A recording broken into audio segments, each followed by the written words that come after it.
जय हिंद साथियों। स्वागत है आप सभी का हमारे ज्ञान आरबीएल यूट्यूब चैनल पर। दोस्तों आज हम बात करेंगे साइबर अपराध की। ठीक है, और देखिए ये आप डेमो क्लास समझ सकते हैं दोस्तों। डेमो क्लास किसका दोस्तों? तो हमारा जो कंप्यूटर बैच हमने निकाला है जूनियर असिस्टेंट इन्फोर्समेंट के लिए या फिर असिस्टेंट अकाउंटेंट के लिए। ठीक है, और आपके वीपीओ के लिए। तो कंप्यूटर बैच जो हमने निकाला दोस्तों उसके लिए आप डेमो क्लास मान सकते हैं। और दोस्तों ये जो चैप्टर है ये आपका स्टैटिक जीके का भी काम करेगा यूपी पुलिस एग्जाम के लिए। तो उसके लिए भी देख सकते हैं और अन्य एग्जाम्स के लिए भी देख सकते हैं। चलिए आपको बता दें कुछ।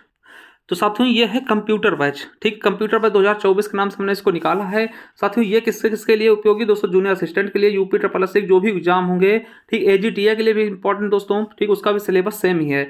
UP triple S junior assistant के लिए, यूपी ट्रिपल एस वीपीओ के लिए, और असिस्टेंट अकाउंटेंट एंड ऑडिटर के लिए, और इन्फोर्समेंट कांस्टेबल यानी प्रवर्तक सिपाही के लिए, सभी के लिए दोस्तों इंपॉर्टेंट है। और आपको बता दें कि अभी इस बैच पर ऑफर चल रहा है केवल और केवल दोस्तों 5 मार्च तक, यानी कि आज तक। ठीक है, आज दोस्तों इसको परचेज करना दोस्तों आपको 100, देखिए इसका प्राइस 199 है, मगर दोस्तों आज तक 5 मार्च तक दोस्तों इसको 151 रुपए में दे रहा हूं। तो दोस्तों आप अगर चाहते हैं इसको लेना तो ले सकते हैं। ठीक है, इसके अलावा दोस्तों ये जूनियर असिस्टेंट 2.0 का बैच है। अगर आप जूनियर असिस्टेंट के लिए जुड़ना चाहते हो दोस्तों, संपूर्ण कोर्स दोस्तों मात्र 399 रुपए मिल जाएगा, जिसमें संदीप सर और संजीव सर द्वारा सारी क्लासेस दोस्तों आपको कराई जा रही है, जो कि जूनियर असिस्टेंट सेलेक्टेड है। ठीक है, तो आप जाकर के जूनियर असिस्टेंट के लिए संपूर्ण बैच दोस्तों इसमें सब कुछ मिल जाएगा बहुत ही शानदार तरीके से। 55 से 12 पदों के लिए तो इसको ज्वाइन कर सकते हैं। कैसे मिलेगा? तो दोस्तों ज्ञान आरबीएल ऐप पे जाना होगा। दोनों दोस्तों एक सभी कहाँ मिलेंगे? तो ज्ञान आरबीएल ऐप पे जाइएगा, वहां दोस्तों आपको मिल जाएगा। जैसे दोस्तों आप जाएंगे ना ज्ञान आरबीएल ऐप पे, देखिए आपको ज्ञान आरबीएल ऐप डाउनलोड करना होगा। ठीक है, वहां पे जाइएगा दोस्तों, तो देखिए संपूर्ण भारतीय इतिहास का ई बुक है, और दोस्तों ये आपको मिल जाएगा कंप्यूटर बैच। ठीक है, कंप्यूटर बैच दोस्तों केवल और केवल दोस्तों 5 मार्च तक इसका कितने में है? 151 रुपए में, नहीं दोस्तों 199 रुपए कर दिया जाएगा। इसके अलावा दोस्तों जूनियर असिस्टेंट का बैच दोस्तों ये सफलता 2.0 5512 पदों के लिए आप देख सकते हैं मात्र 399 रुपए में भी दोस्तों मिल जाएगा। ऑफर प्राइस है, नहीं तो 499 रुपए का कर दिया जाएगा। तो दोस्तों ये डेमो आप क्लास समझ सकते हैं जूनियर असिस्टेंट में भी दोस्तों। देखिए एक चीज और बता दूं कि दोस्तों ये जो आपका बैच है ना कंप्यूटर बैच, वो दोस्तों इस अगर आपने सफलता 2.0 बैच लिया दोस्तों उसको आपको परचेज करने की आवश्यकता नहीं। उसमें दोस्तों ये जो सफलता आपका जो कंप्यूटर बैच है दोस्तों वो इसमें फ्री में डाल दूंगा मैं। ठीक है, तो आप अगर जैसे आपको केवल कंप्यूटर पढ़ा दोस्तों तो आप ले सकते हैं। अगर जूनियर असिस्टेंट के लिए ले रहे हैं तो आप ये वाला बैच ले लीजिए, इसमें आपको वो भी बैच मिल जाएगा। ठीक है, चलिए शुरू करते दोस्तों आज के इस वीडियो को। तो साथियों आज हम देखेंगे एक नया टॉपिक, साइबर अपराध। ये सभी एग्जाम्स के लिए इंपॉर्टेंट, चाहे वो यूपी पुलिस एग्जाम हो, ठीक है, यूपीएसआई हो, यूपीएएसआई हो, जूनियर असिस्टेंट के लिए हो, या फिर दोस्तों इन्फोर्समेंट हो गया है ना, वीपीओ हो गया, ऑडिटर हो गया, सभी एग्जाम्स के लिए मोस्ट इंपॉर्टेंट है। तो चलिए दोस्तों देखते हैं आज का नया टॉपिक, साइबर क्राइम, साइबर अपराध। चलिए अब देखिए एक चीज देखते हैं दोस्तों, साइबर अपराध होता क्या है।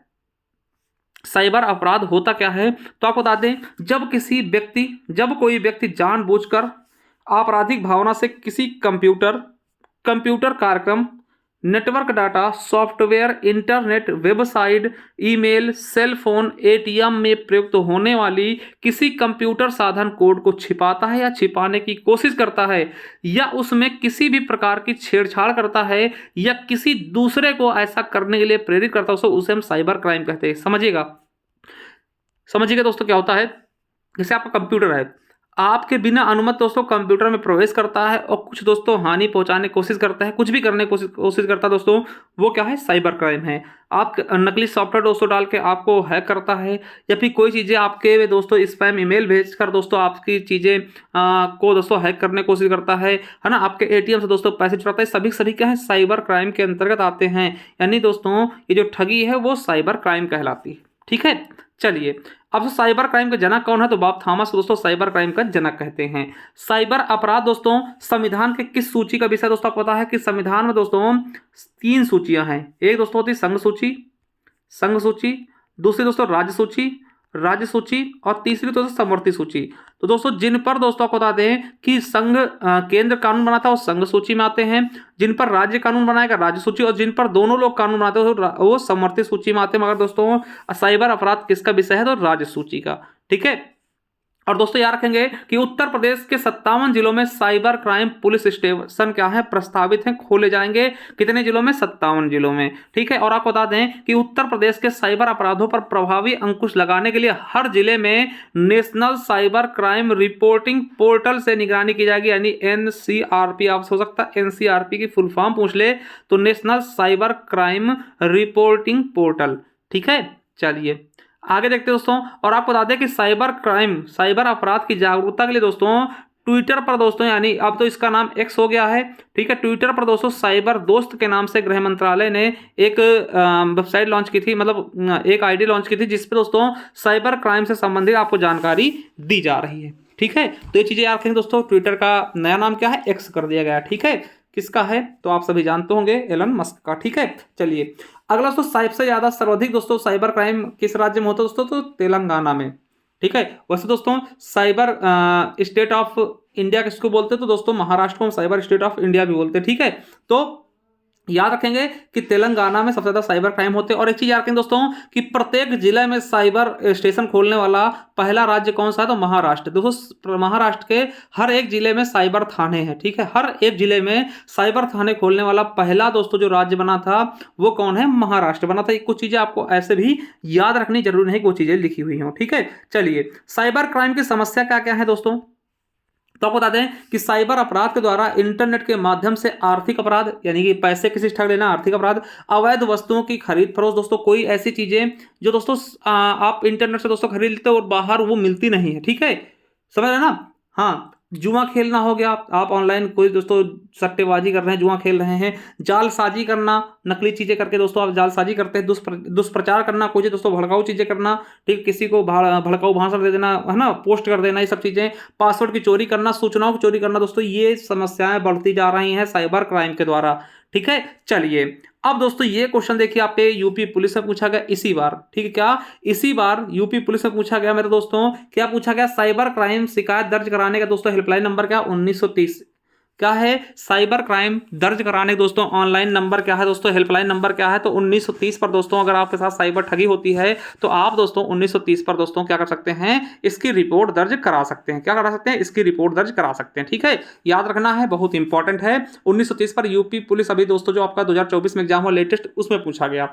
अगला है उत्तर प्रदेश में साइबर अपराध का मुख्यालय कहां? लखनऊ में दोस्तों, ये भी आपके यूपी पुलिस से पूछा गया। तो उत्तर प्रदेश में साइबर अपराध का मुख्यालय कहां है? आपके लखनऊ में। ठीक। उत्तर प्रदेश की राजधानी लखनऊ में। अभी देखिए ये क्वेश्चन भी आपके यूपी पुलिस 2024 में पूछा गया। देखिए 4 शिफ्ट हुए, चारों शिफ्ट में दोस्तों एक एक क्वेश्चन यहां से पूछा गया, एक। ठीक है। तो यहां दोस्तों हर एक शिफ्ट में क्वेश्चन पूछे गए हैं और पूछे जाएंगे भी। देखिए आपके जूनियर असिस्टेंट में पूछे गए हैं। ठीक है। अभी दिखाऊंगा मैं। ठीक है। चलिए उत्तर प्रदेश में ऑनलाइन वित्तीय धोखाधड़ी रिपोर्ट करने हेतु व्यक्तियों के लिए साइबर क्राइम हेल्प नंबर पर दोस्तों शिकायत करने की समय सीमा क्या है? 24 घंटे के भीतर। देखिए अगर आपके साथ दोस्तों साइबर ठगी होती है तो 1930 पर आप 24 घंटे के भीतर भीतर दोस्तों कॉल कर दीजिए, मतलब शिकायत दर्ज करवा दीजिए, तब दोस्तों आपके साइबर क्राइम संबंधित दोस्तों रुकने के आसार होते हैं। ठीक है। तो कितने घंटे के भीतर दोस्तों? 24 घंटे के भीतर आपको इसकी दोस्तों साइबर क्राइम हेल्पलाइन नंबर यानी 1930 पर आपको रिपोर्ट दर्ज करानी होगी। ठीक है। साइबर सेल भी मौजूद होते दोस्तों। ठीक है। तो याद रखेंगे साइबर हेल्पलाइन नंबर कौन सा होगा? तो 1930 होगा। साइबर का मुख्यालय कहां दोस्तों? उत्तर प्रदेश में लखनऊ में। और कितने घंटे के भीतर दोस्तों आपको शिकायत दर्ज करानी होगी? 24 घंटे के भीतर। ठीक है। चलिए और दोस्तों साइबर अपराध से बचने के उपाय क्या होंगे? देखिए ये भी आपका पुलिस से पूछा गया क्वेश्चन था ना यूपी पुलिस 2024 में कि 24 घंटे के भीतर आप साइबर क्राइम के लिए मतलब रिपोर्ट दर्ज करा सकते हैं। ठीक है। अब साथियों साइबर क्राइम से बचने के उपाय क्या क्या हो सकते हैं? देखिए हर एक चीज के बचने के उपाय होते हैं, सावधानियां। तो समझ लीजिएगा क्या क्या सावधानियां हैं या फिर उपाय क्या हैं। तो पहली चीज दोस्तों लॉगिन आईडी व पासवर्ड सुरक्षित रखें, समय समय पर इसे बदलते रहें। जैसे मान लो दोस्तों आप कोई भी चीजें चला रहे हैं, कोई भी दोस्तों लॉगिन आईडी, मान लिया कि मैं यूट्यूब चला रहा हूं, जैसे यूट्यूब हैक करना ये भी साइबर क्राइम ही है ना। मान लिया मैं यूट्यूब चैनल चला रहा हूं दोस्तों, तो मुझे क्या करना चाहिए? पासवर्ड है ना सुरक्षित रखने के लिए दोस्तों समय समय पर पासवर्ड को बदलना चाहिए। और पासवर्ड दोस्तों थोड़ा सा मतलब कठिन सा होना चाहिए। ऐसा नहीं आपने अपने नाम से बना लिया, अपना मोबाइल नंबर डाले दोस्तों, जिससे मतलब थोड़ा सा हार्ड से बनाइए। 3-4 चीज़ों में, जैसे मान लिया कि है ना, जैसे आपका विजय नाम तो वी पूरा हो गया है ना, फिर दोस्तों जय लिख दिया, फिर दोस्तों 789 करके फिर दोस्तों हैश लगा दे, अदर लगा दे, इस तरीके से थोड़ा सा डिफिकल्ट बनाना चाहिए, ठीक है। और डबल वेरिफिकेशन दोस्तों होता है, आपको पता है अब यूट्यूब पर डबल वेरिफिकेशन का भी दिया गया है ऑप्शन से, कि उसमें जब तक आपके पास दोस्तों मोबाइल पे वो चीज़ें आएंगी, आपको उसको वेरीफाई करना होगा, तब जाके किसी उसमें खुलेगा, तो डबल वेरिफिकेशन आदि का प्रयोग कर सकते हैं। दूसरा एंटीवायरस सॉफ्टवेयर का प्रयोग करें, बिल्कुल सही भैया, एंटीवायरस सॉफ्टवेयर का प्रयोग करें। तीसरा है फायरवॉल। दोस्तों फायरवॉल आप सभी बहुत कम जानते होंगे, आपको बता दें दोस्तों फायरवॉल भी एंटीवायरस से होता है। ये क्या करता है दोस्तों, ये मॉनिटरिंग का काम करता है। ये क्वेश्चन आपके आईबीपीएस में पूछा गया था कि फायरवॉल का कार्य क्या होता है, मॉनिटरिंग का। और आप बता दें ये क्या करता है कि अनाधिकृत दोस्तों उपयोगकर्ता से बचाता है, ठीक है। कौन करता है, फायरवॉल, ठीक है, फायरवॉल, ठीक है। चलिए अगला है कि डेटा की बैकअप कॉपी रख लीजिए। मान लो दोस्तों कोई डेटा आपके उसमें पड़ा है कंप्यूटर में, तो उसकी बैकअप कॉपी भी रख लीजिए। मान लो दोस्तों डेटा नष्ट हो गया दोस्तों, तो क्या होगा, कब से वो डेटा तो आपके पास बचा रहेगा बैकअप में, ठीक है। और प्रॉक्सी सर्वर का प्रयोग करना चाहिए। कौन से सर्वर का, प्रॉक्सी सर्वर का प्रयोग करना चाहिए, ठीक है। और डेटा को गुप्त कोड में बदलकर भेजना और प्राप्त करना चाहिए दोस्तों, गुप्त कोड का इनक्रिप्टेड फॉर्म में। देखिए जैसे आप देखते होंगे कभी कभी आपने टेलीग्राम पे दोस्तों कॉल किया होगा, तो उसमें लिखा होता है इनक्रिप्टेड, है ना, यानी कि आपको कोई मतलब सुन नहीं सकता। क्योंकि दोस्तों जब आप बोलते हैं कोई चीज, ठीक है, मान लिया आपने देखिए आपने कंप्यूटर भाषा देखी, आप ए लिखते हैं ना, तो वो दोस्तों पहले कोड में चेंज होता है, फिर जाके दोस्तों कोड में, फिर आप जब उसका आउटपुट देता फिर वो कोड में चेंज होता है। मतलब कि आप जो सीधी आप चीज बोलते हैं ना, जैसे आपने सुना होगा कोई मिशन रखते हैं, कोई भी मिशन होता है उसमें दोस्तों हर एक चीज का अलग कोड वर्ड होता। मतलब मान लिया आर्मी है, तो आर्मी का दोस्तों एक अलग कोड वर्ड दे देते हैं कि भैया कि कोई चीजें कोई भी अगर मैं बोल भी दूं तो वो ना समझ पाए, ठीक है। आर्मी मान लिया दोस्तों कहते हैं कि 5 है ना, तो ये चीजें कोड वर्ड है ना, तो इन चीजों पर यानी गुप्त कोड में बदल करके कोई चीजों को भेजना और प्राप्त करना चाहिए, ठीक है। चलिए साइबर क्राइम के प्रकार कैसे हो जाते हैं दोस्तों, बहुत सारे प्रकार, जैसे साइबर जासूसी करना, साइबर हमला, साइबर आतंकवाद, साइबर युद्ध, ठीक है। चलिए एक साइबर स्पेस दोस्तों आपको याद रखना है, साइबर स्पेस क्या होता है, तो आपको बता दें साइबर स्पेस शब्द क्या है।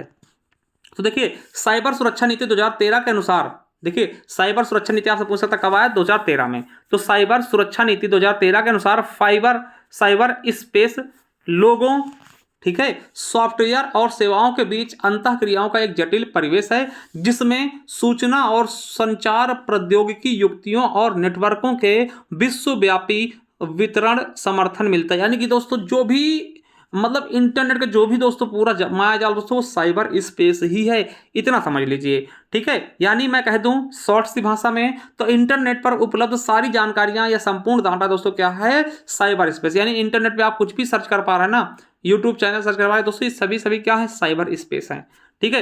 और साइबर स्पेस शब्द का सबसे पहले प्रयोग किसने किया, तो विलियम गिब्सन ने किया। कब, 1984 में। इनकी एक पुस्तक है उसमें इन्होंने किया है, न्यूरोमैंसर, ठीक है। किसके द्वारा साइबर स्पेस शब्द का सबसे पहले प्रयोग किया गया, तो विलियम गिब्सन द्वारा, ठीक है। कब, 1984 में। किसमें, अपनी पुस्तक न्यूरोमैंसर में, ठीक है। चलिए अब दोस्तों एक शब्द है साइबर वारफेयर। क्या, साइबर वारफेयर क्या होता है, देखिए साइबर वारफेयर क्या होता है, तो किसी राष्ट्र द्वारा दूसरे राष्ट्र के कंप्यूटर नेटवर्क में घुसकर गुप्त व संवेदनशील डाटा चुराना, डाटा को नष्ट करना, क्षतिग्रस्त करना या नेटवर्क संचार को बाधित करना साइबर वारफेयर कहलाता है। देखिए साइबर वारफेयर क्या हो गया, मान ले दोस्तों इधर मान ले दोस्तों ये चीन है, चीन, ठीक, और इधर क्या है, अमेरिका है, अमेरिका। अब दोस्तों अमेरिका चीन के देश में जाकर के वहां के मान लो दोस्तों कोई रक्षा मंत्रालय वेबसाइट थी उसको दोस्तों गड़बड़ कर रहा है, या फिर दोस्तों यहाँ के डेटा को चुरा रहा है दोस्तों, तो ये क्या होगा, ये साइबर वारफेयर कहलाएगा। मतलब दो देशों के बीच जब ये चीजें चढ़ती हैं दोस्तों उसको हम साइबर वारफेयर कहते हैं, ठीक है। इसके उदाहरण दोस्तों को बता दें कि अभी दोस्तों हाल ही में एम्स, भारत के एम्स पर दोस्तों साइबर हमला हुआ था, इसको हम साइबर वारफेयर कह सकते हैं, ठीक है। नवंबर 2022 में आपको पता होगा कि सारे डेटा दोस्तों चुरा लिए गए थे ना। कनाडा में दोस्तों साइबर हमला हुआ है अभी लेटेस्ट दोस्तों 29 सितंबर 2023 को, उसने भारत पे दोस्तों इल्जाम लगाया दोस्तों। ये कह सकते हैं अगर भारत ने किया होगा कनाडा पे, तो ये आप साइबर वारफेयर कह सकते हैं, ठीक है। चलिए अब क्या आप कहेंगे सर साइबर क्राइम के लिए तो कोई दोस्तों कानून नहीं है। जैसे आपने देखिए किसी के, मान ले समझिएगा आपने किसी की आईडी पासवर्ड चुरा ली, ठीक है, तो इसके लिए आपने किसी को मारा थोड़ी ना, तो आपको फांसी की सजा सुना दी गई। तो इसके लिए दोस्तों साइबर क्राइम के लिए एक अलग से कानून का निर्माण किया गया है। तो कौन से कानून का, तो उस पर हम बात करेंगे। तो दोस्तों साइबर क्राइम से संबंधित कानूनों के लिए सूचना प्रौद्योगिकी अधिनियम 2000 लाया गया। क्या, सूचना प्रौद्योगिकी अधिनियम, शायद आपने सुना हो, मगर दोस्तों आईटी एक्ट जरूर सुना होगा, आईटी एक्ट 2000, ठीक है। तो इसको आप फुल फॉर्म बोलेंगे तो दोस्तों सूचना प्रौद्योगिकी अधिनियम 2000 या फिर आईटी एक्ट 2000 कह सकते हैं। और दोस्तों इसको मंजूरी किसने दी, तो राष्ट्रपति द्वारा मंजूरी दी गई 9 जून 2000 को। किसके द्वारा, तो राष्ट्रपति उस समय कौन से 2000 में, तो के आर नारायण द्वारा दोस्तों इसको मंजूरी दी गई। और लागू कब से हुआ दोस्तों, ये देखिए यूपीएसआई 2017 में पूछा गया था कि आईटी एक्ट लागू कब हुआ, तो 17 अक्टूबर 2000 को याद रखेंगे, 17 अक्टूबर 2000 को आईटी एक्ट लागू हुआ दोस्तों। और इसमें कितने अध्याय, कितनी धाराएं, कितनी अनुसूचियां हैं, तो साथियों इसमें 13 अध्याय हैं, 94 धाराएं और 4 अनुसूचियां हैं। कितनी, 13, 94, 4, यानी 13 अध्याय हैं आईटी एक्ट में, 94 धाराएं व 4 अनुसूची। दोस्तों आपको बता दें कि सूचना प्रौद्योगिकी अधिनियम 2008 में दोस्तों इसमें संशोधन भी होता है। क्या होता है, सूचना प्रौद्योगिकी संशोधन अधिनियम। दोस्तों आपको पता है कि सूचना प्रौद्योगिकी अधिनियम 2008 में आया, सॉरी 2000 में आया, ठीक है। और दोस्तों इसमें संशोधन भी करना पड़ता है, जैसे आप संविधान में संशोधन होते हैं वैसे इसमें भी संशोधन किया गया। कब, 2008 में।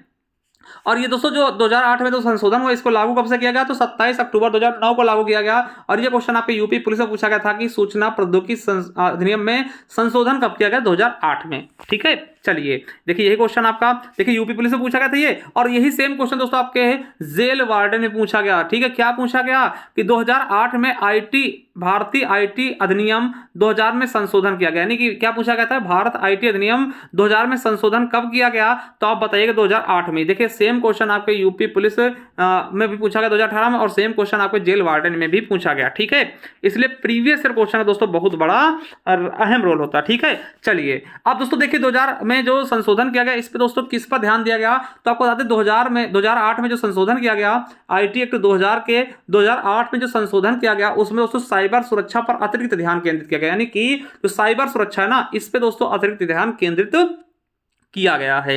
अब देखिए इसी दोस्तों आपका एक क्वेश्चन आया है कि सूचना प्रौद्योगिकी अधिनियम यानी कि आईटी एक्ट में साइबर आतंकवाद की सजा कितनी है दोस्तों, तो उम्र कैद की सजा हो सकती है। ये आपके यूपीएसआई में पूछा गया, यानी कि सूचना प्रौद्योगिकी अधिनियम के द्वारा दोस्तों साइबर आतंकवाद के लिए दोस्तों कौन सी सजा है, तो उम्र कैद की सजा है, ठीक है। और एक चीज याद रखें दोस्तों, देखिए ये भी यूपीएसआई में पूछा गया कि कोई पुलिस अधिकारी जिसका पद किससे नीचे हो ना हो दोस्तों, वह आईटी एक्ट के 2000 के तहत दोस्तों अपराध की जांच करेगा। यानी कि अगर आईटी एक्ट के तहत दोस्तों कोई केस दायर हुआ है, उसकी जांच कौन करेगा, तो कम से कम दोस्तों वो पुलिस निरीक्षक होना चाहिए। इससे नीचे स्तर का अधिकारी नहीं कर सकता दोस्तों, इससे नीचे स्तर का कोई भी जांच नहीं कर सकता, यानी कम से कम दोस्तों वो पद कौन सा होना चाहिए, पुलिस निरीक्षक का, ठीक है। यूपीएसआई में पूछा गया है। चलिए अगला देखिए यूपीएसआई 2021 में फिर क्या पूछा गया कि आईटी एक्ट 2000 के अनुसार साइबर अपीलीय न्यायाधिकरण के आदेशों से पीड़ित व्यक्ति सीधे कहां जा सकता दोस्तों, तो सीधे हाई कोर्ट में संपर्क कर सकता दोस्तों। ये क्वेश्चन आपके यूपीएसआई में पूछा गया,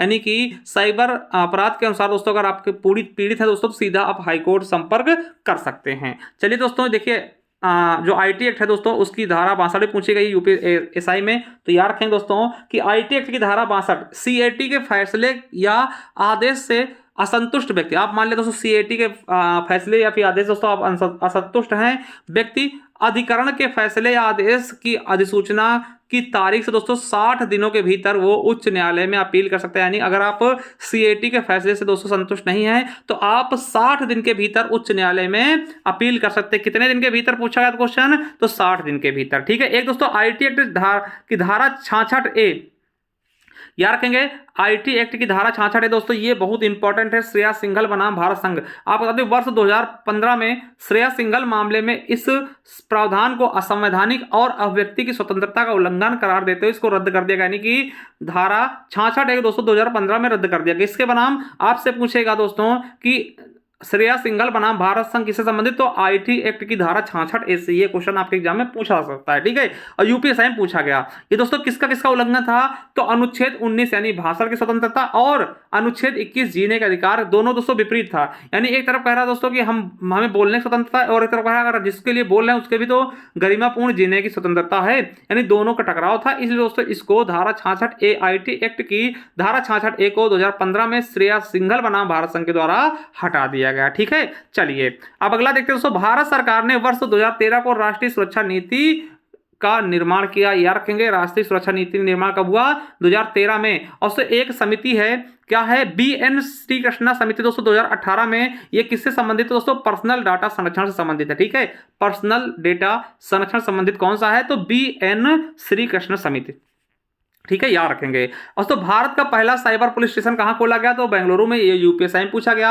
और आपसे पूछ ले कि भारत के किस राज्य के हर जिले में दोस्तों साइबर पुलिस स्टेशन खोले गए, तो दोस्तों आपका महाराष्ट्र में, ठीक है। और भारत का पहला साइबर डाकघर कहाँ खोला गया? चेन्नई में स्थापित किया गया। भारत का पहला साइबर स्टेशन बेंगलुरु में और पहला डाकघर दोस्तों साइबर चेन्नई में। और यार कहेंगे भारत की पहली साइबर फॉरेंसिक प्रयोगशाला यानी लैब कहाँ? तो त्रिपुरा में, ठीक है, त्रिपुरा में। और यार कहेंगे दोस्तों महाराष्ट्र भारत का पहला राज्य है जिसने दोस्तों एक साथ प्रत्येक जिले में साइबर पुलिस स्टेशन की स्थापना की। दोस्तों ये भी यार कहेंगे, यहां से भी क्वेश्चन आपके बन सकते हैं। अगला दोस्तों कि उत्तर प्रदेश सर्वप्रथम दोस्तों नोएडा व लखनऊ में साइबर पुलिस स्टेशन खोले जाएंगे, ठीक है, खोले गए हैं। याद रखें सबसे पहले दोस्तों नोएडा और लखनऊ में दोस्तों पुलिस स्टेशन खोले गए हैं। अब हमने बताया दोस्तों कि और भी जिलों में खोले जाएंगे, वो आगे बता चुके हैं, ठीक है। चलिए अब दोस्तों देखिए यूपीएससी में पूछा गया क्वेश्चन 2021 में कि कंप्यूटर स्रोत दस्तावेजों के साथ छेड़छाड़ का अपराध क्या है? संज्ञेय और जमानती। ऐसा नहीं दोस्तों आपको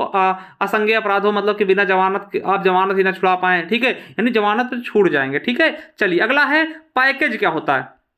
पैकेज दोस्तों क्या है? ये आपके 2017 के यूपीएससी में पूछा गया। तो पैकेज क्या है दोस्तों? सूचना प्रौद्योगिकी नेटवर्क पर भेजे गए डेटा का एक असतत खंड क्या है?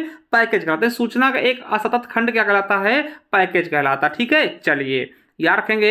अब दोस्तों बुडापेस्ट कन्वेंशन देख लेते हैं। बुडापेस्ट कन्वेंशन 2001 के बारे में बात करते हैं। तो साथियों आपसे पूछेगा बुडापेस्ट कन्वेंशन किससे संबंधित है? तो यह साइबर क्राइम का एक कन्वेंशन है जिसे साइबर क्राइम पर बुडापेस्ट कन्वेंशन के नाम से जाना था दोस्तों। और इस कन्वेंशन का अनुच्छेद 32B डेटा तक पहुंच की अनुमति प्रदान करता है तथा इस तरह यह राष्ट्रीय संप्रभुता का उल्लंघन करता है। इसी कारण भारत ने अभी तक दोस्तों इस पर हस्ताक्षर नहीं किया, यानी कि बुडापेस्ट कन्वेंशन पर भारत ने भाग नहीं लिया, सिग्नेचर नहीं किए हैं, ठीक है। तो अभी तक दोस्तों आपने इनके बारे में देखा। दोस्तों कंप्यूटर वायरस की बात कर लेते हैं।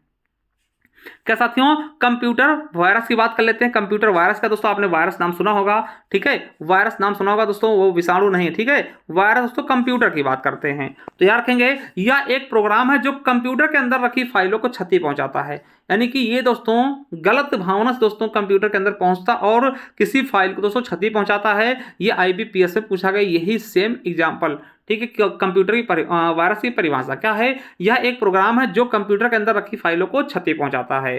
कंप्यूटर देखिए सोचिएगा कि वायरस मालवेयर का ही पार्ट होता है। मालवेयर क्या होता है दोस्तों? तैयार रखेंगे एक ऐसा प्रोग्राम, मालवेयर क्या होता है दोस्तों? ऐसा प्रोग्राम जो कंप्यूटर के लिए हानिकारक हो। यह वायरस से भरा हुआ एक प्रोग्राम होता है दोस्तों, यानी कि मालवेयर क्या होता है दोस्तों? कंप्यूटर के लिए हानिकारक होते हैं और ये वायरस से भरा हुआ एक प्रोग्राम होता है। मालवेयर दोस्तों कितने प्रकार का होता है दोस्तों? समझिएगा 4 प्रकार के मुख्यतः, ठीक है।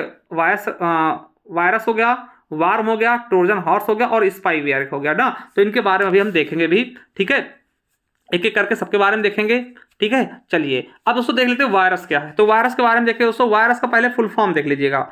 वायरस का फुल फॉर्म क्या होता है? तो whittle information resource under sizes, ठीक है, ये वायरस का फुल फॉर्म है, याद रखेंगे। वायरस की परिभाषा क्या होती है? एक द्वैषपूर्ण सॉफ्टवेयर प्रोग्राम वायरस है। ये देखिए ये आपके यूपी PCS 2010 में पूछा गया था कि एक द्वैषपूर्ण सॉफ्टवेयर प्रोग्राम क्या होता है? वायरस कहलाता है। और वायरस की खोज सबसे पहले किसने की? तो फ्रेड कोहेन ने की। आपको बता दें विश्व का पहला वायरस जो कंप्यूटर में फैला था उसका नाम अल्क क्लोनर था। क्या नाम था? विश्व का पहला दोस्तों कंप्यूटर वायरस कौन सा था? तो अल्क क्लोनर था दोस्तों। और आपको बता दें कि विश्व का सबसे पहला वायरस जो नेटवर्क में फैला था, देखिए ये कंप्यूटर में फैला अल्क क्लोनर, और दोस्तों जो नेटवर्क में फैला था वो कौन सा था पहला वायरस विश्व का? तो क्रीपर था। और भारत का पहला कंप्यूटर वायरस कौन था? ब्रेन, मतलब दिमाग, है ना। यार कहेंगे भारत का पहला दोस्तों कंप्यूटर वायरस कौन सा था? ब्रेन। और दोस्तों आपको बता दें कि वर्ष 2000 से सबसे ज्यादा फैलने वाला वायरस कौन सा था? I love you. देखिए ये तो वैसे भी बहुत तगड़ा वायरस है दोस्तों, जिसके दिमाग में घुस गया ना तो वो इससे निकल नहीं पाता।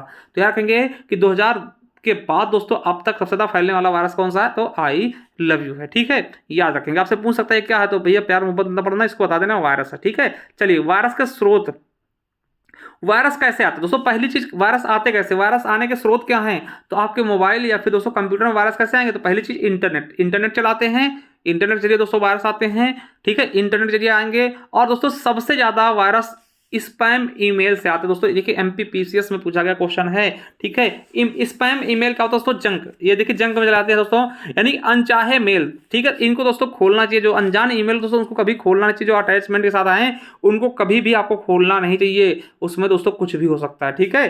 तो स्पैम जो ईमेल आते हैं उनको डायरेक्ट डिलीट कर दो, उनको खोल के पढ़ना नहीं चाहिए, ठीक है। चलिए अगला देखते हैं दोस्तों। अब वायरस का प्रभाव देखिए, वायरस का कंप्यूटर प्रभाव, मतलब कैसे पहचानेंगे कि हमारे कंप्यूटर में वायरस है?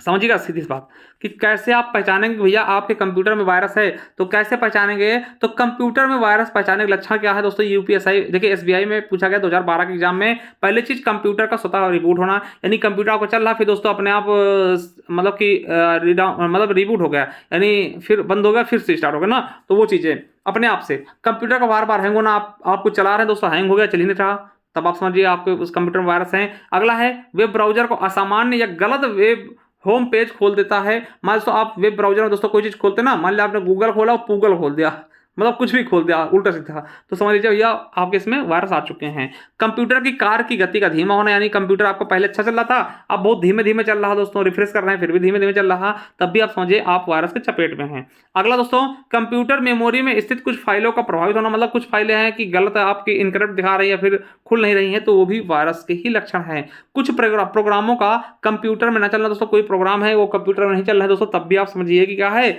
आपके फोन है, कंप्यूटर जो है वो दोस्तों वायरस का शिकार हो गया।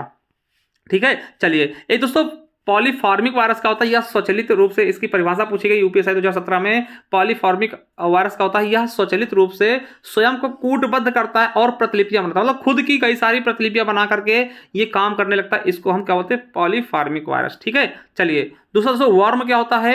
वर्म क्या होता है, यह दोस्तों ये अकेले आता है किंतु अपनी प्रतिलिपियां स्वयं बनाता चला दोस्तों। ये देखिए आईबीपीएस आरआरबी पीओ में पूछा गया। ठीक है, समझिए क्या होता है वर्म, आप समझिएगा। मान लिया दोस्तों कोई एक चीज आया आपके इसमें, ठीक है, एक चीज मान लिया आपके कंप्यूटर में घुसा केवल एक सिंगल, और इसे दोस्तों अपनी फोटो कॉपी कर ली, इससे फोटो कॉपी करते कई सारे कागज, एक मान लीजिए दोस्तों आप ये पेज निकलवाएं, इसकी फोटो कॉपी कितनी भी करवा लें, उसी प्रकार से वर्म क्या होता है, खुद तो अकेले आएगा, फिर तो अपनी खुद की प्रतिलिपियां बना लेगा, यानी खुद की फोटो कॉपी करके बहुत सारे वर्म तैयार कर लेगा और फिर अटैक करता है। ठीक है, ऐसा है, बहुत खतरनाक है ये। ठीक है, ये देखिए आईबीपीएस आरआरबी पीओ में पूछा गया 2018 में। अगला देखिए इसी की परिभाषा देखिए और कैसे पूछा गया, यूपीएसआई 2017 में भी पूछा गया इसी की परिभाषा।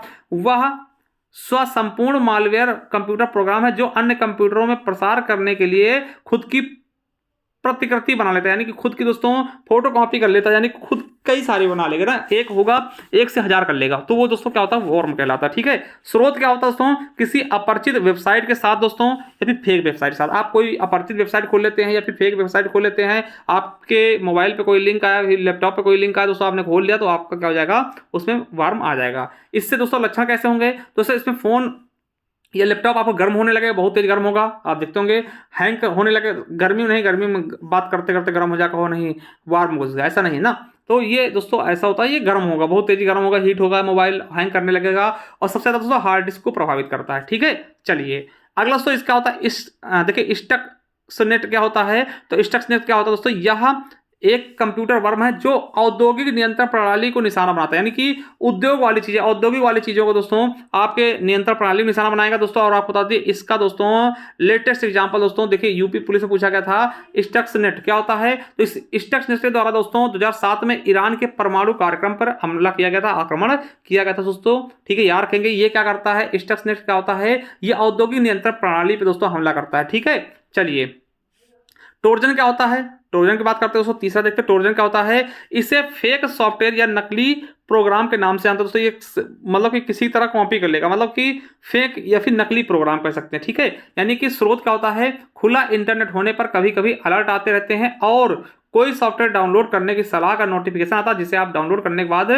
कभी भी कहीं भी दोस्तों मिलता नहीं, उसे पाते नहीं दोस्तों, ये सॉफ्टवेयर ट्रोजन होते हैं। ठीक है, यह डिवाइस में यूजर की निजता पर अटैक करता है दोस्तों, आपकी निजता को देखेगा क्या करते हो क्या नहीं करते हो। नहीं, ट्रोजन का मतलब क्या हुआ, देखिए आपके में अचानक एक कोई दोस्तों आया, नोटिफिकेशन आए कि हाँ ये डाउनलोड कर दोस्तों, तुरंत आप डाउनलोड करते किसी सॉफ्टवेयर को, अब दोस्तों वो सॉफ्टवेयर आप ढूंढेंगे फिर मिलेगा नहीं, वो सॉफ्टवेयर आप ढूंढेंगे कि भैया डाउनलोड में गया होगा या कहाँ किस फोल्डर में गया होगा, वो मिलेगा नहीं दोस्तों, और वो धीरे धीरे आपकी जासूसी करता रहेगा, तो वो दोस्तों क्या होता है, ट्रोजन होता है। ठीक है, स्पाईवेयर का होता है जासूसी करना, यह जासूसी करने वाला एक मालवेयर होता है दोस्तों। ये देखिए यूपीएसआई में पूछा गया, तो स्पाईवेयर क्या होता है, ये जासूसी करने वाला मेलवेयर होता है। चलिए इसका मैं उदाहरण बताता हूँ। देखिए आप कभी देखते हैं, कभी आपने देखा कि आपने क्या किया, गूगल पे क्या कर दिया, गूगल पे आपने सर्च किया सूज, आज दोस्तों सूज सर्च किया, ठीक है, सूज सर्च किया, अब दोस्तों क्या होगा ना, आप फेसबुक देखेंगे वहां भी आपको सूज ही दिखाएगा एडवर्टीजमेंट में, आप दोस्तों गूगल खोलेंगे, आप यूट्यूब खोलेंगे दोस्तों, वहां भी सूज के प्रचार आ रहे हैं, आपको नोटिफिकेशन आ रहा है भैया सूज ले लो, ये तरीके सूज, ये सूज, इंस्टाग्राम पे जा रहे हैं वहां सूज आ रहे हैं,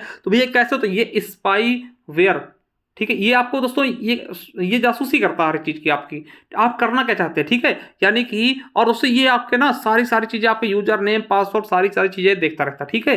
तो दोस्तों ये दो प्रकार से होता है, एक की लॉगर, यह यूजर द्वारा दबाई गई सारी की स्कैन करता है। एक दोस्तों आप की पे लग गया तो आप दोस्तों जो भी की डाल रहे हैं, आप पासवर्ड बना रहे हैं, कोई भी की दबा रहे हैं दोस्तों, उसको पूरा स्कैन करेगा। दूसरा कुकीज, यानी कि वेब ब्राउजर की सर्च हिस्ट्री से सर्च यूजर की सर्च से रिलेटेड जानकारी प्राप्त होता है। सो आप कुकी जानते क्या होता है, जैसे आपने दोस्तों गूगल पे सर्च किया सरकारी रिजल्ट, तो दोस्तों वो क्या करेगा, कुकीज का होता है आपकी सारी सर्च उस पर होती है दोस्तों, आप उसको क्लियर नहीं करते हैं, वो सारी कुकीज आपके देख के पहचानता आप सर्च क्या करते हैं, क्या करना चाहते हैं, किस मतलब आपके दिमाग कहाँ तक जाती है, सारी चीजें वो पहचान लेता कुकीज के माध्यम से, ठीक है। तो ये भी IBPS क्लर्क 2014 के एग्जाम में पूछा गया है, ठीक है।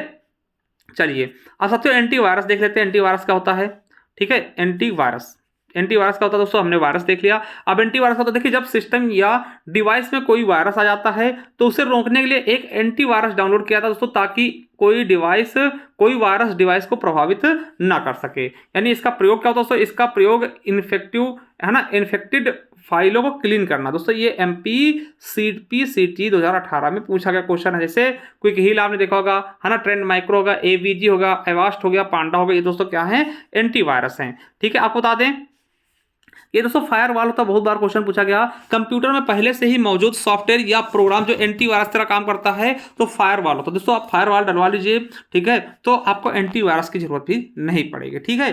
कंप्यूटर हैकर के आक्रमण से अपने आप को बचाने के लिए किसे इंस्टॉल करना चाहिए दोस्तों, फायरवॉल को इंस्टॉल कर लीजिए दोस्तों, कंप्यूटर हैकर से बचा देगा। SSC CGL में पूछा गया दोस्तों, 2018 का क्वेश्चन है। पासवर्ड तोड़ने के लिए दोस्तों हैकर प्रयोग करते हैं किसका, क्रैकर का प्रयोग करते हैं पासवर्ड को तोड़ने में, ठीक है। ये भी आपका वन लाइनर क्वेश्चन है दोस्तों, आपके एग्जाम में पूछे गए। अगला है एप्लीकेशन सॉफ्टवेयर में फैलने वाले वायरस को क्या बोलते हैं दोस्तों, वो सॉफ्टवेयर वो वायरस जो एप्लीकेशन सॉफ्टवेयर में फैलते हैं, ठीक। कोई मान ले हमारा ज्ञान और बिल का एप्लीकेशन है तो इसमें फैल गया तो कौन सा होगा, तो माइक्रो वायरस होता है ना, ये IBPS RRB PO 2018 में पूछा गया। अगला है कि फ्लॉपी डिस्क या हार्ड डिस्क में पाए जाने वाले वायरस जो बूटिंग के दौरान मास्टर फाइल में पहुंच जाता है उसको क्या बोलते हैं, बूट वायरस बोलते हैं। क्या बोलते हैं, बूट वायरस। कमांड से निकलने वाला वायरस क्या होता है, ले हार्ड वायरस होता है। और पहला बूट सेक्टर वायरस कौन सा था, ब्रेन था, जो भारत का ही पहला था ना। चलिए अगला है कि किस प्रकार का वायरस EXE फाइलों के साथ संलग्न होकर उसे इन्फेक्टेड या संक्रमित कर देता है, और इन्फेक्टेड EXE फाइल अन्य EX फाइलों पर हमला कर उन्हें भी संक्रमित करता है। मतलब ये एक दूसरे को संक्रमित करते हुए चलते हैं, इसको हम पैरासिटिक वायरस बोलते हैं। ये UPPCL JEE 2019 से पूछा गया। अगला दोस्तों, कंप्यूटर वायरस द्वारा स्वयं की पुनरावृत्ति के लिए किस युक्ति का प्रयोग करते हैं, मतलब खुद के प्रतिलिपियां बनाने के लिए ये स्पॉन का उपयोग करते हैं वायरस, ठीक है। SSC CGL 2018 पूछा गया। अगला है माइकल एंजेलो 1993 में, ये क्या है दोस्तों, तो माइकल एंजेलो 1993 में दोस्तों आया था। यह एक बूट सेक्टर वायरस है, अर्थात बूटिंग के दौरान सिस्टम में आने वाला वायरस दोस्तों। ये IBPS RRB 2018 में पूछा गया था, ठीक है। आपसे ये भी पूछ सकता है कि बूट सेक्टर वायरस क्या होता है, तो बूटिंग के दौरान सिस्टम में प्रवेश करने वाले वायरस को हम बूट सेक्टर वायरस कहते हैं, और माइकल एंजेलो दोस्तों यही है, ठीक है। चलिए अब दोस्तों हम देखते हैं साइबर अपराध के प्रकार। साइबर अपराध के कौन कौन से प्रकार हैं, तो सारी चीजें हम आपको बताने वाले हैं, ठीक है। चलिए पहला है ईमेल, स्पैम ईमेल दोस्तों आपको पता होगा, जो कि जंक उसमें जाता है, जंक ईमेल भी कह सकते हैं, ठीक है। यानी इसमें अनेक प्रकार के ईमेल आते हैं, जिससे ऐसे ईमेल भी होता है जो दोस्तों कंप्यूटर को नुकसान पहुंचाते हैं दोस्तों।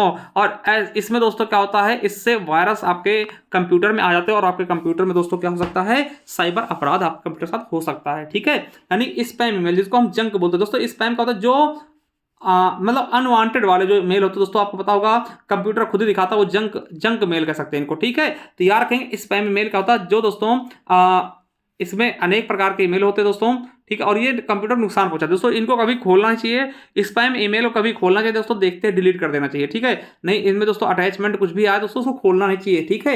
ऐसे भी क्वेश्चन आपके एग्जाम में पूछे आते हैं। चलिए हैकिंग क्या है, हैकिंग क्या होता है दोस्तों, कि किसी कंप्यूटर नेटवर्क को लक्षित कर उसे क्षति पहुंचाना दोस्तों हैकिंग कहलाता है। मतलब आपने किसी कंप्यूटर दोस्तों लक्ष्य बनाया और उसको दोस्तों क्षति पहुंचाए, वो हैकिंग कहलाएगा।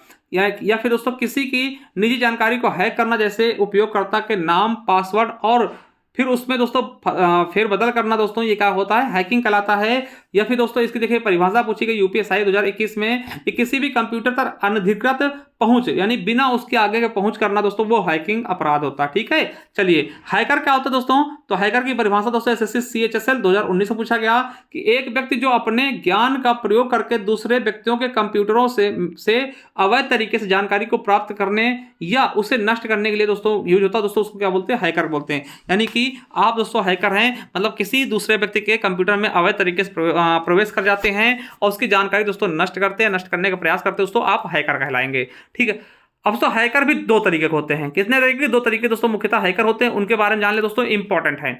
एक होता है ब्लैक हैट हैकर। क्या ब्लैक हैट हैकर, देखिए समझिएगा कि ब्लैक हैट हैकर एक ऐसा व्यक्ति होता है जो कंप्यूटर सुरक्षा कमजोरियों को ढूंढने का प्रयास करता है और व्यक्तिगत वित्तीय लाभ या फिर अन्य दुर्भावनापूर्ण कारणों के लिए उनका फायदा उठाता है। दोस्तों ये देखिए ब्लैक हैट हैकर के बारे में दोस्तों यूपीएसआई पूछा गया और यूपीपी कंप्यूटर ऑपरेटर 2018 में भी पूछा गया क्वेश्चन। ब्लैक हैट हैकर क्या होता है दोस्तों, जो आपके दोस्तों गलत तरीके दोस्तों आपके कंप्यूटर की सुरक्षा प्रणालियों के साथ दोस्तों धोखा करते हैं, उन पर जाते हैं और दोस्तों आपका मान लें कंप्यूटर हैक कर लिया, फिर दोस्तों आपसे पैसे मांगेंगे कि आप इतना रुपए दीजिए तो आपके हम इसको हम फ्री कर देंगे। ठीक है, तो वो ब्लैक हैट हैकर होते हैं। और व्हाइट हैट हैकर क्या होता है दोस्तों, देखिए ये भी एक हैकर होते हैं मगर दोस्तों ये गलत तरीके से नहीं करते। देखिए एक हैकर जिसके इरादे आपराधिक या दुर्भावनापूर्ण नहीं होते दोस्तों उसे व्हाइट हैट हैकर कहते हैं। देखिए इन हैकरों को दोस्तों गवर्नमेंट रखती है। गवर्नमेंट क्यों रखेगी कि भैया गवर्नमेंट की जो वेबसाइट है उनको कोई हैक ना कर पाए, मगर कभी जरूरत पड़े दोस्तों गवर्नमेंट को किसी के हैक करवाना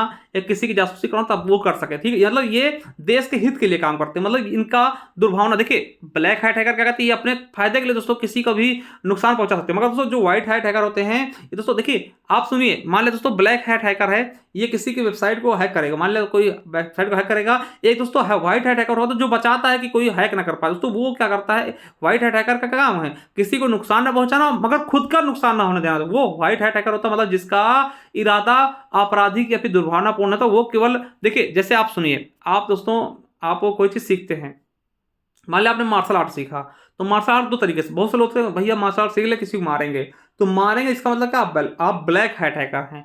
आपने सोचा दोस्तों अपनी आत्मरक्षा के लिए हम सीख रहे हैं, हम किसी को मारेंगे नहीं, किसी को चोर नहीं बचाएंगे, मगर कोई हमको कहेगा तो उससे हम बच तो सकते हैं, तो वो व्हाइट हैट हैकर। ठीक है, या फिर किसी गरीब की मदद कर सकते हैं दोस्तों।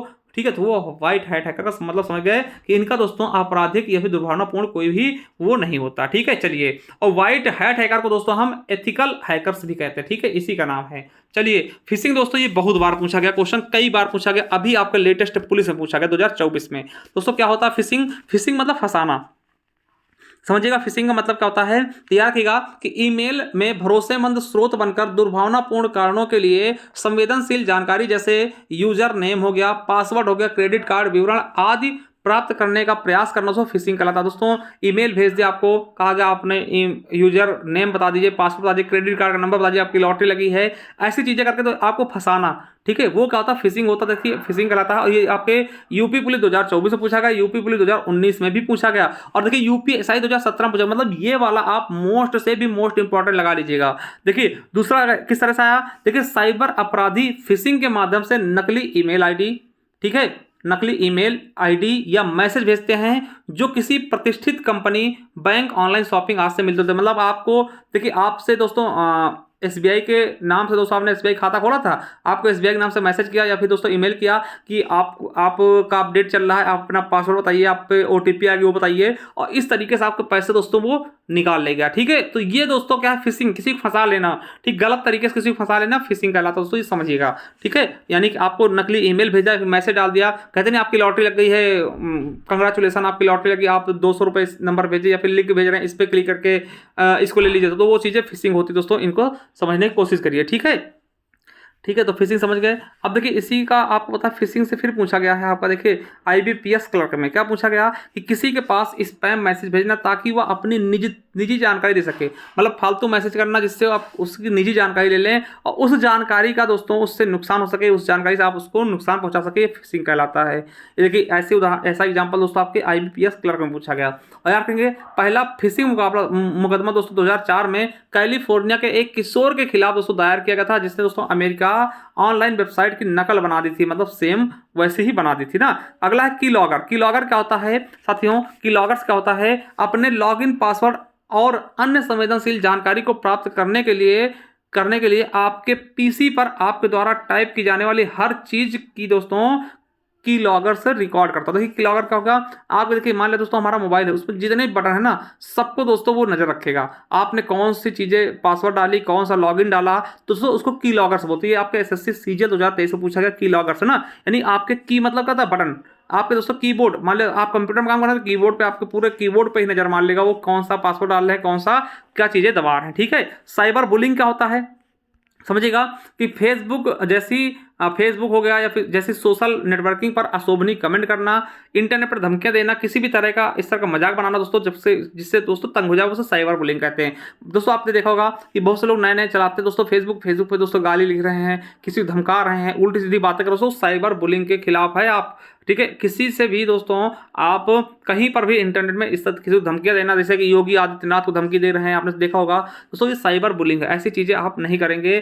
ठीक है, बिल्कुल भी किसी को गाली नहीं देंगे और आप किसी का मजाक भी नहीं उड़ाएंगे, ये साइबर बुलिंग है। ठीक है, चलिए अब साइबर स्टॉकिंग क्या होता है। देखिए इसमें साइबर अपराधी तंग करने वाला ऐसा कॉल करता है या संदेश भेजता है जिसका दोस्तों उद्देश्य संबंधित व्यक्ति से धन प्राप्त करना होता है। दोस्तों आपको बार बार कॉल करना, भैया ये दबा दीजिए, वो दबा दीजिए, ये कॉल आया आपके, ये लॉटरी लग गई, इस तरीके दोस्तों मतलब कि साइबर स्टॉकिंग का होता है किसी को दोस्तों परेशान कर लेना, उद्देश्य किसके लिए, धन प्राप्त करने के लिए बार बार कॉल करना, है ना, कि ये बोल रहे हैं वो कर लीजिए, ये कर लीजिए, वो क्या होता है दोस्तों स्टॉकिंग कहलाता है। ठीक है, चलिए डेटा डिडलिंग क्या होता है। डिडलिंग का अर्थ होता है दोस्तों तोड़ मरोड़ करना। ठीक है, ऐंठना या फिर तोड़ मरोड़ करना दोस्तों। ठीक है, यानी कि आप बता दें कि इसमें कंप्यूटर के कच्चे डाटा को प्रोसेस होने से पहले ही बदल दिया जाता है। जैसे ही प्रोसेस पूर्ण होता है डेटा फिर से मूल अवस्था, देखिए समझिएगा, मान लो दोस्तों आपने कोई डेटा डाला दोस्तों, डेटा डाला और प्रोसेस हो रहा, उसी समय दोस्तों इसका डेटा को बदल देना डिडलिंग करता। अब दोस्तों आपने बदल दिया, किसी ने दोस्तों इसको बदल दिया, अब दोस्तों जो डेटा आपके उसमें गया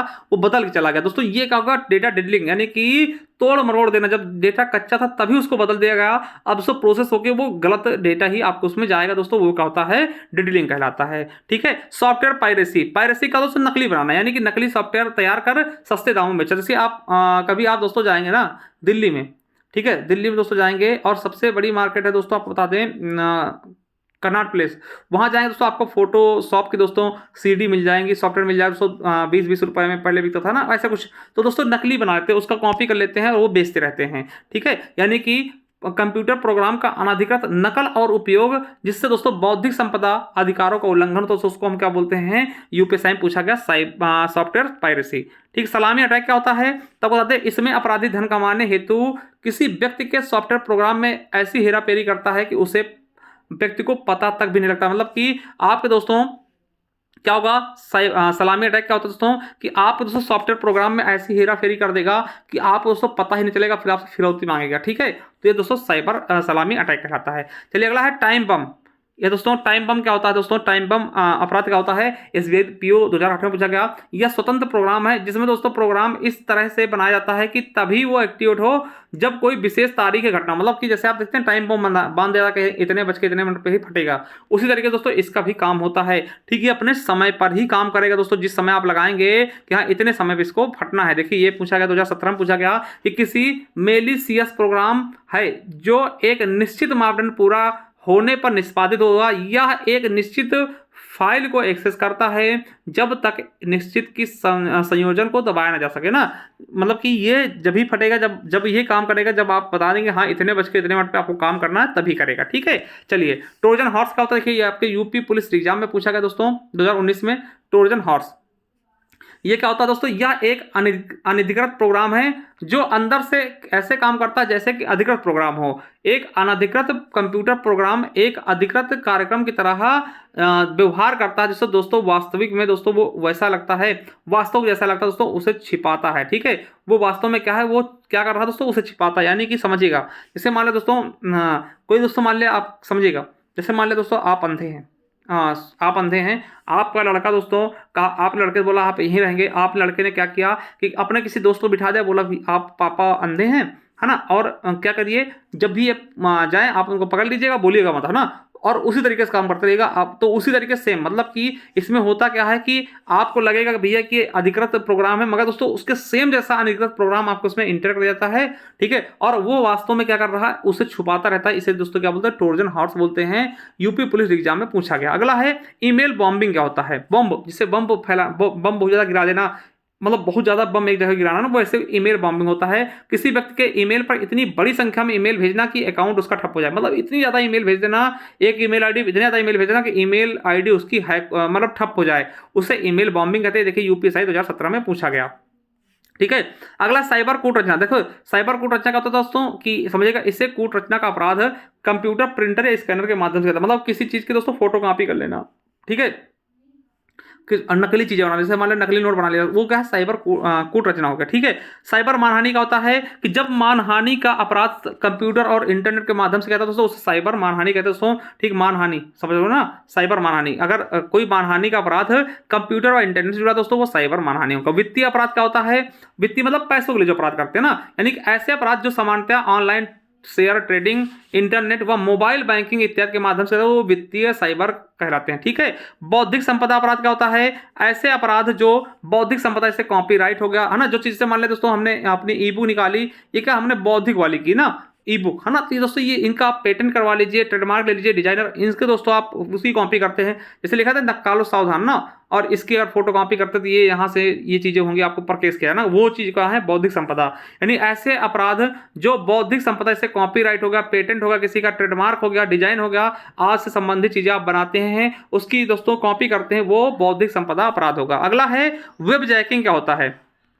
साथियों साइबर अपराधी किसी वेबसाइट को अपने कब्जे में लेता है और उसे मुक्त कराने के लिए आपसे फिरौती मांगता है। दोस्तों आप क्या, कोई वेबसाइट है, उसको दोस्तों किसी ने हैक कर लिया, अब वो आपसे पैसे मांग रहा है, आप इतने पैसे दीजिए तो आपको छोड़ देंगे, आपके वेबसाइट को हम छोड़ देंगे, वो क्या होता है? वेब जैकिंग कहलाता है, ठीक है। ऑनलाइन जुआ क्या होता है? आप ऑनलाइन जुआ जानते हो दोस्तों, ऑनलाइन कोई जुआ खेलना, है ना, यानी इस अपराध में जुआ खेलने की सुविधा कंप्यूटर की वेबसाइट पर उपलब्ध कराई, उसको हम ऑनलाइन जुआ कहते हैं, ठीक है। देखिए जो ज्यादा इंपॉर्टेंट है उसको हम ऐसे पढ़ते हुए चलेंगे, ठीक है, समझते हुए चलिए। ईमेल स्पूफिंग का होता है जब किसी व्यक्ति या संस्था को ईमेल के माध्यम से ठगने का अपराध किया था दोस्तों, उसे ईमेल स्पूफिंग कहते हैं, यानी कि नौकरी या व्यवसाय देने के बहाने दोस्तों पैसों की लूट, पैसों की मांग या लूट, दोस्तों ईमेल स्पूफिंग कहलाता है। मतलब कि आपको दोस्तों ईमेल किया जाएगा आपको ठगने के लिए, किसी व्यक्ति संस्था के नाम पर दोस्तों आपको ईमेल किया जाएगा ठगने के लिए दोस्तों, पैसे लूटने के लिए, वो क्या होगा? ईमेल स्पूफिंग होता है। यानी ऐसा ईमेल करना केवल पैसों की लालच के लिए, ठीक है, आपको नौकरी या फिर दोस्तों व्यवसाय करने का बहाना देगा और आपसे पैसे लूट लेगा, ठीक है। Email spoofing. वायरस फैलाना।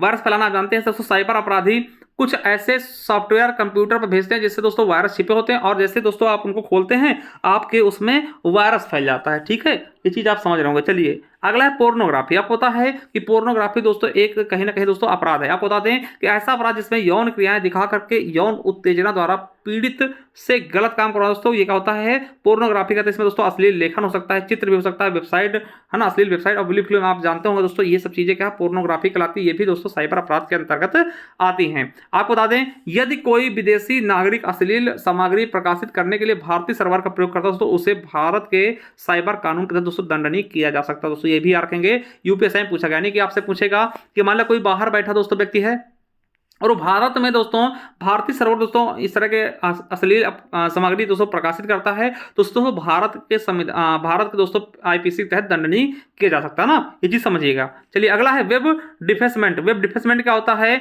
समझिएगा, इस अपराध में किसी वेबसाइट का किसी कंप्यूटर वेबसाइट पर ओरिजिनल पेज को हटाकर उसके स्थान पर दूसरा पेज प्रवेश कर देना। जैसे दोस्तों आप समझिएगा, हमारा मान ले दोस्तों कोई आपके जैसे अमेजोन की समझिएगा, अमेजोन की मान ले दोस्तों वेबसाइट है ना, अमेजोन की वेबसाइट है। अब क्या करें, अमेजोन पे दोस्तों आप देखते हो A to Z करके बना होता है ना, उसको हटा दे कोई, है ना, और उस पर दोस्तों कोई मान ले OLX का लगा दे, OLX का, ठीक है दोस्तों, इसे हम वेब डिफेसमेंट कहते हैं। मतलब किसी होम पेज में जाकर के उसकी होम पेज को हटा के दूसरा कुछ लगा देना, वो क्या होता है? वेब डिफेसमेंट कहलाता है, ठीक है। चलिए अगला है रैनसमवेयर। क्या होता है तो आपको बता दें, रैनसमवेयर एक प्रकार का फिरौती मांगने वाला सॉफ्टवेयर होता है। इसे इस तरह से बनाया जाता है कि किसी भी कंप्यूटर सिस्टम की सभी फाइलों को इनक्रिप्ट करके दोस्तों फिरौती मांगता है। मान लो दोस्तों ये क्या होता है, एक ऐसा सॉफ्टवेयर आपके कंप्यूटर में जाएगा और आपकी दोस्तों कोई भी फाइल होगी उसको इनक्रिप्ट कर लेगा दोस्तों, दूसरे उसमें कन्वर्ट कर लेगा, फिर दोस्तों आपसे कहेगा हमको पैसे दीजिए तो आपको इसको हम खोल देंगे, तो वो रैनसमवेयर होता है दोस्तों। हाल ही में भारत सरकार ने अकीरा रैनसमवेयर को दोस्तों अलर्ट जारी किया दोस्तों। अकीरा रैनसमवेयर दोस्तों क्या हुआ, रैनसमवेयर दोस्तों अभी अलर्ट जारी किया गया था 2023 में। ठीक है, चलिए अगला है बोटनेट अटैक क्या होता है। तो बोटनेट अटैक क्या होता है दोस्तों, ये देखिए जूनियर असिस्टेंट में पूछा गया, UP triple SC junior assistant अभी जो एग्जाम हुआ था, ठीक है 2023 में, उसमें पूछा गया था। यह दोस्तों बोटनेट क्या होता है, यह बड़े अटैक पर, समझिए यह बड़े अटैक पर यह बड़े पैमाने पर अटैक नेटवर्क बनाने के लिए एक साथ कई परस्पर जुड़े उपकरणों को लक्षित करता है। मतलब एक साथ कई जो आपके उपकरण होंगे दोस्तों सबको लक्षित करे इकट्ठे दोस्तों, कई सारे उपकरणों को नुकसान पहुंचाता है, उसे हम क्या बोलते हैं, बोटनेट अटैक। ठीक है, अगला है डीडॉस अटैक। दोस्तों ये भी आपके एग्जाम में कई बार पूछा गया, जूनियर असिस्टेंट में पूछा गया है। तो देखिए डीडॉस अटैक क्या होता है, यह एक दुर्भावनापूर्ण प्रयास है जो लक्षित सर्वर, सेवा या नेटवर्क के सामान्य ट्रैफिक को बाधित करने के लिए इंटरनेट ट्रैफिक की बाढ़ के साथ लक्ष्य या उसके आसपास के बुनियादी ढांचे को प्रभावित करता है। यानी कि ये ट्रैफिक, इंटरनेट ट्रैफिक को दोस्तों बुनियादी ढांचे को ही प्रभावित करता है, मतलब कि आप जिससे वो चीजें सर्च कर रहे होते हैं दोस्तों उसके ट्रैफिक को ही बाधित कर देता है। ठीक, वो डीडॉस अटैक कराता है। यानी कि यह अटैक वेबसाइटों और ऑनलाइन सेवाओं को ही लक्षित करता है दोस्तों, जैसे वेबसाइट है या फिर ऑनलाइन सेवाएं दोस्तों उनको लक्षित करता है, उसको क्या बोलते हैं, तो डीडॉस बोलते हैं। देखिए यही क्वेश्चन आपके जूनियर असिस्टेंट 2023 में पूछा गया और यही छत्तीसगढ़ पीसीएस 2021 में पूछा गया। ठीक है, अब देखिए यही यूपीएसआई में पूछा गया डीडॉस के बारे में। इसका प्रयोग साइबर अपराधी एक सिस्टम या नेटवर्किंग को प्रतिबंधित करने के लिए करता है, वो दोस्तों क्या होता है, डीडॉस होता है। यूपीएसआई 2021 में पूछा गया। अगर डीडॉस का फुल फॉर्म पूछे क्या होगा, तो डिस्ट्रीब्यूटेड डिनायल ऑफ सर्विस। देखिए डीडॉस का क्या होता है, डिस्ट्रीब्यूटेड डिनायल ऑफ सर्विस, और डॉस का क्या होता है, डिनायल ऑफ सर्विस। दोनों के दोनों आपको याद रखना है। वही डीडॉस की बात कर, डॉस की बात कर, अभी डीडॉस हम देख चुके, डॉस क्या होता है दोस्तों, डॉस का फुल फॉर्म क्या है, तो डेनल है ना ऑफ सर्विस दोस्तों, डिनायल ऑफ सर्विस है। ये एसएससी एमटीएस 2018 में पूछा गया। यानी सेवा का पूर्ण रूप से लाभ न उठा पाना डॉस कहलाता। आप दोस्तों सर्च कर रहे हैं, कहीं एरर पे जा रहा है, पूरा सेवा का लाभ नहीं उठा रहे हो दोस्तों, क्या है, डॉस। किसी वेबसाइट पर का इंटरनेट पर उपलब्ध होने न होने दोस्तों एरर दिखाना, या फिर पेज नॉट फाउंड दिखाना की स्थिति, या फिर दोस्तों 404 एरर, ये सब दोस्तों डॉस के अंतर्गत आते हैं, डीओएस के अंतर्गत आते हैं। ठीक है, समझ गए होंगे, ऐसे आपने सर्च किया होगा, कभी कभी दिखाता है। ठीक है, तो डीओएस के अंतर्गत आते हैं। अगला जीरो डे अटैक क्या होता है, जीरो डे अटैक यानी एक ऐसा अटैक जो संभावित रूप से गंभीर सॉफ्टवेयर सुरक्षा कमजोरी का शोषण करता है, जिससे विक्रेता या डेवलपर अनजान हो जाते हैं दोस्तों। ठीक है, और जीरो अटैक का प्रयोग दोस्तों इंटरनेट ऑफ थिंग यानी आईओटी पर हमला के लिए क्या था दोस्तों, ये आपका जूनियर असिस्टेंट 2023 में पूछा गया। जीरो डे अटैक किस पे यूज किया था दोस्तों, इंटरनेट ऑफ थिंग यानी आईओटी पे किया जाता है। यानी कि इसमें दोस्तों जो डेवलप करता है ना, यानी जो विक्रेता वो खुद अनजान हो जाता है, वैसा दोस्तों जीरो डे अटैक होता है। ठीक है, बैकडोर क्या होता है साथियों, बैकडोर क्या होता है, किसी अटैकर के द्वारा मैलवेयर का प्रयोग सुरक्षा कमजोरियों का फायदा उठाकर एक पीसी पर अनाधिकृत रिमोट एक्सेस प्राप्त कर लिया जाता है दोस्तों, उसको हम क्या बोलते हैं, बैकडोर। यानी पीछे दोस्तों उसके रिमोट एक्सेस प्राप्त कर लेना, वो क्या होता है, बैकडोर होता है। ठीक है, यूपी पीसीएस जेई 2019 में पूछा गया। अगला फोर्क बॉम्ब क्या होता है दोस्तों, यह मालिशियस या दुर्भावनापूर्ण सॉफ्टवेयर इनफिनिटी लूप में नई प्रक्रियाएं बनाते हैं, उसको क्या बोलते हैं, फोर्क बॉम्ब बोलते हैं। यूपी पीसीएल जेई में पूछा गया।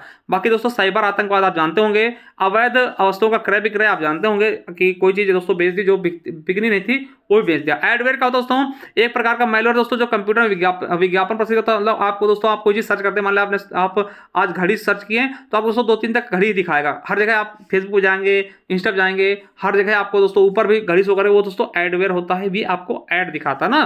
चलिए बॉट क्या होता है, बॉट की बात करते हैं दोस्तों। बॉट क्या होता है, एक सॉफ्टवेयर रोबोट है जो स्वचालित कार्यों की एक लंबी सूची अपने आप निष्पादित करता है। मतलब आपको क्या करना है, क्या चीजें दिखाना है दोस्तों, ये रोबोट की तरह काम करता है, स्वचालित है ना। इसका बहुत लंबी सूची होती है दोस्तों, उसको बॉट बोलते हैं। ठीक है, अगला वॉइस टैपिंग, किसी की बातों सुनना दोस्तों वॉइस टैपिंग कहलाता है। ये आपके यूपीएसआई 2017 में पूछा गया। यानी एक तरीका है जिससे दूसरों की बातचीत सुनने के लिए किसी एक यंत्र किसी फोन लाइन के साथ अनित्य रूप से जुड़ा होता है दोस्तों, उसको हम वॉइस टाइपिंग कहते हैं। अगला है स्केयरवेयर क्या होता है, तो आपको बता दें कि इसमें इंटरनेट से जुड़े यूजर्स को कोई फ्री एंटीवायरस या फ्री सॉफ्टवेयर डाउनलोड करने का लालच देता है और वायरस कंप्यूटर में प्रवेश कराता है। मतलब आपको एक एंटीवायरस कहा ये फ्री में है या फिर एक एप्लीकेशन फ्री में है, आपको दिखाया और आपने डाउनलोड कर लिया, इसके वजह से दोस्तों आपके कंप्यूटर में वायरस प्रवेश करवा दे, उसको हम स्केयरवेयर कहते हैं। ठीक है, चलिए अगला है आइडेंटिटी थेफ्ट क्या होता है दोस्तों।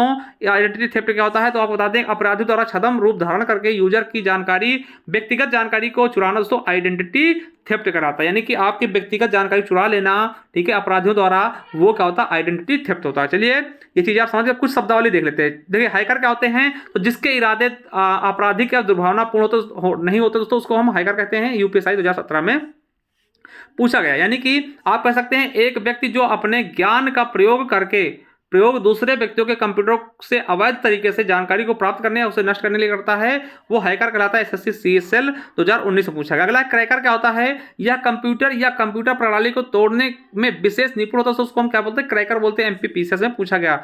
अगला साइबर फंक्स क्या होता है? यह क्रिप्टोग्राफी का विशेषज्ञ, यानी कि कोई चीज को दोस्तों चेंज करना। ठीक है। फिकर्स क्या होता है? फिरकस क्या होता है? संचार, देखिए सूचना संचार या प्रौद्योगिकी क्षेत्र का विशेषज्ञ दोस्तों फिरकस कहलाता है। ठीक। रूटकिट क्या होता है? तो ये वे सॉफ्टवेयर या प्रोग्राम होते हैं जिनका इस्तेमाल कंप्यूटर पर कंट्रोल करने के लिए क्या था दोस्तों, उसे रूटकिट कहते हैं। जिससे हम कंप्यूटर को कंट्रोल करते हैं उसको रूटकिट कहते हैं। टूलकिट क्या होता है? किसी भी जानकारी देने, है ना, किसी मुद्दे की जानकारी देने, उससे जुड़े कदम उठाने, भड़काने के लिए दिए गए सुझावों को हम डॉक्यूमेंट टूलकिट कहते हैं। कहते हैं टूलकिट गैंग, है ना, किसी चीज को भड़काना, किसी चीज मुद्दे को उठाना, ठीक है, मुद्दे की जानकारी देना, किसी को भड़काना, तो वो टूल किट कहलाता है। ठीक है। स्टेनोग्राफी क्या होता है? तो किसी डेटा, ऑडियो वीडियो फाइल को किसी दूसरी डेटा, ऑडियो वीडियो फाइल में छुपा देना दोस्तों क्या कहता है? स्टेनोग्राफी। मतलब से फोल्डर नहीं, मतलब एक फोल्डर के अंदर एक दूसरा फोल्डर, दूसरे के अंदर तीसरा, इस तरीके से ना। चलिए, प्रमाणीकरण क्या होता है? यदि आप, है ना, क्रेडेंशियल पर आधारित नेटवर्क पर एक व्यक्ति को अपने नेटवर्क की सुरक्षा के बजाय बनाए रखने के लिए दोस्तों अनुमति देते हैं, तो यह कार्य प्रमाणीकरण कराता है। ठीक है। ये आईबीपीएस में पूछा गया 2006 में, 16 में क्वेश्चन है। ठीक है। डिजी लॉकर क्या है दोस्तों?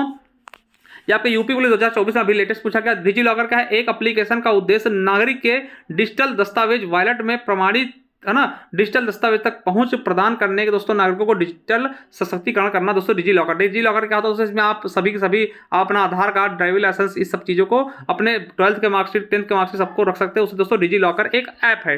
ठीक है।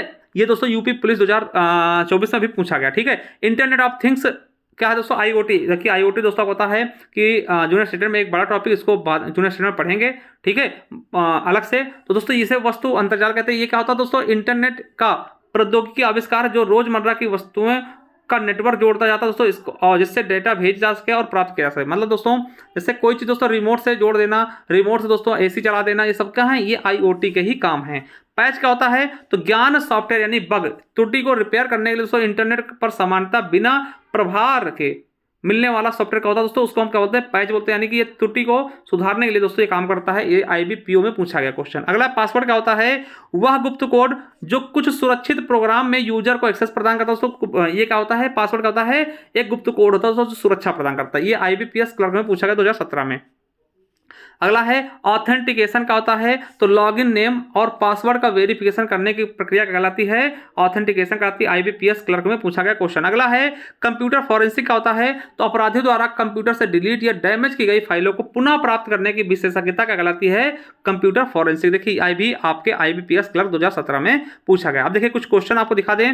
देखिए पावर पूछा गया प्रश्न क्या जूनियर असिस्टेंट 2023 में कि पावर पॉइंट प्रेजेंटेशन में संवेदनशील या गोपनीय डेटा है जो आप फाइल को इनक्रिप्ट कर सकते हैं, इसे पासवर्ड से सुरक्षित रखते हैं, यानी पासवर्ड के माध्यम से सुरक्षित रख लेंगे। देखिए यूपी से 2021 में क्या पूछा गया? भारत में ऑनलाइन समाचार सामग्री, फिल्में या ऑनलाइन न्यूज प्लेटफॉर्म समेत डिजिटल मीडिया किसके अंतर्गत आते हैं? तो केंद्रीय सूचना और प्रसारण मंत्रालय के अधीन आते हैं। ठीक है। अगला है वायरलेस नेटवर्क में डेटा या सूचना की गोपनीयता बनाए रखने के लिए निर्धारित मानक तथा नेटवर्क प्रोटोकॉल क्या कहलाते हैं दोस्तों? वेब कहलाता है दोस्तों, यानी वेब मतलब वायर्ड इक्विवेलेंट।